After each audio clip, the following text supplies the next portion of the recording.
Hello mga kumare, porda. Video ang person ngayon. At yun na nga mga kumare, dahil tayo ay pagod sa maghapong paglalaba. Ay, masipag yun. At yun na nga mga kumare, pumunta ako dito para matanggal ang pagod ko. Gutom pala. Oh no! Uy, basta minsan lang, okay lang yan. At yun na nga mga kumari, pagkatapos namin kumain, ayun na nga, problema naman ngayon ay mga inumin. Pero walang problema mga kumari dahil may tubig naman dyan. Halika nga ni.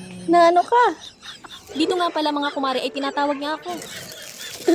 Si Pasurusik drinks yung lalaking ulo.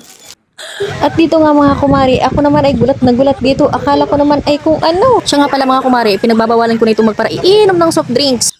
Nagpurpras na nga. Pupuro-purong. Ay naku polo, maray pa dyan magparaiinom na lang yung tubig. Mga kumare, alam niyo ba kung ano yung hawak ko?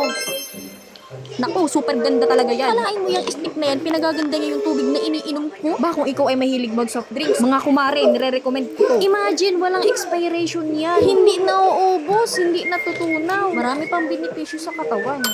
And yes, mga kumare, huwag kayong mag-alala kasi sa susunod kong video, ipopost ko yung about sa stick na to. Mga kumare, hanggang dito na lang. Bye-bye. Please like, follow, and share. Thank you for watching.